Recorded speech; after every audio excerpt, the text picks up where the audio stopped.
in South Africa, if you travel and you don't use it, they don't charge you money.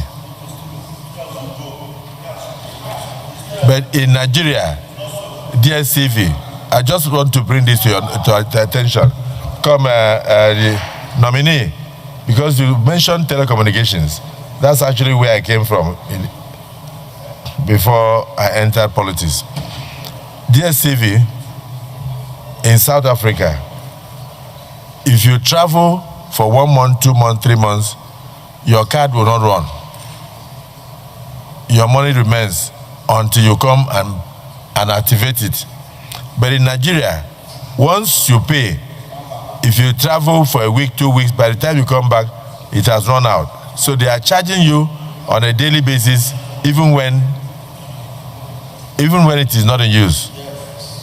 Which chairman is in charge of communications?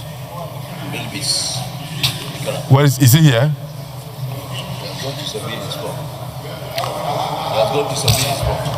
Is vice chairman here? He has gone to submit his form. But please, you need to invite DSTV. I just remembered it. And then the nominee will also mention, because he also he has been there, he has advised them, he has done a lot of work on that. Why should Nigeria be paying for DSTV that they are not using? The same way that we are paying for power that we are not using. You go to communities, their transformer has stopped working 1 year ago, but the people are still getting bills on a monthly basis. The same way you are not using DSTV, you have traveled for holiday with your families, by the time you come back, everything has been consumed. But it doesn't happen in South Africa, where they come from. So these are things, I don't know how you advise them. Listen to me. You were the consultant to telecommunication. So I don't know how you advise them that they will continue to rob Nigeria and cheat Nigeria, and then you are here before us. So when you are answering, just a consultant. Then also, from my point of view sorry, one Senate. From my point of view, your resume is so rich towards fiscal policies. Extremely rich towards fiscal policies. KPMG, that, everything. Are you actually sure that you were recommended for power? You can answer. So it is where he places the appointer, that he puts the appointee. And so I know that, and sometimes, even when I was a governor, you move people around. That was why I asked that question. That listening to you, that you have so much rich experience in the finance sector. But even the power sector also needs a lot of finance. So I'm sure in the course of questions, somebody will ask you why the federal government is doing partial deregulation in the power sector. For instance, you give out licenses for generation of power. You give out the distribution networks. You give out distribution to companies, but you retain transmission.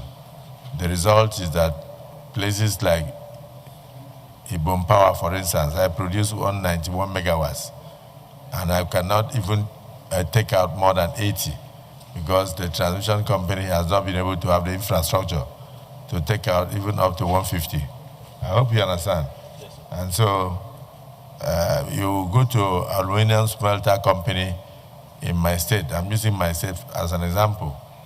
You have 690 megawatts locked up there for over 15 to 18 years. Something that is already there. It produces at least 690 megawatts from the time it was put together. And even when it was in production, they don't use more than 180. They don't use even up to 200. So if we were to release even 300 or 400 megawatts to the national grid, it will go a long way to service states that do not even require up to 100 megawatts. But those things have been lying fallow for over, in fact, you won't be able to answer all the questions on power. So let me just tell my colleagues to use one minute and round up, because the power problems are too many. Deputy Senate President, you can just ask one question so that we can discuss power here today. Even 1 week. I'm not going to answer any question. Please, we have asked all the questions. Don't ask him about the trillions that were put in the past, billions of dollars that went into the power sector, and nothing came out of it. And he was not there, so I shouldn't ask him. He wouldn't know what happened then. Well, first of all, let me... Mr. President, let me join my colleagues in thanking Mr. President for appointing this eminent personality. I have looked at his resume, and I found him to be eminently qualified for this job. But beyond that, Mr. President, I have my concern. And the concern is that from 1999 to date, we have sunk trillions of naira into power sector.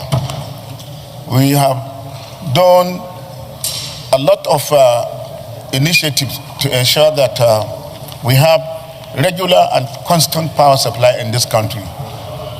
Unfortunately, we are still not out of the wood. I'm happy when he mentioned the main areas, the main problem areas: distribution, transmission, and also generation. Mr. President, he also compared the power sector with the communication sector. And he said the communication sector is now a success story in Nigeria, which is true. It is a success story simply because the telecommunication companies were allowed to charge market reflective tariff. But in the power sector, Mr. President, distinguished colleagues, government has not allowed the distribution companies, even the transmission companies, the generation companies to charge market reflective tariff. Instead, there is NBET, which I have seen that he is also an advisor there, where all debts are accumulated and government pay to both the distribution companies and also the gas companies. Mr. President, the issue of market reflective tariff is like an elephant in the room. Unless we take political decisions, strong political decisions, political will to really charge market reflective tariff, we will not solve the power problem, because government does not have money to really fund the power sector. I want to hear from the nominee, will he advise the government to charge market reflective tariff in order to make sure that the power sector problem is solved in Nigeria? There is no way we can achieve $1 trillion economy if the power sector remain in comatose. Like one of my colleagues said, power is critical to our development. You cannot manufacture, you cannot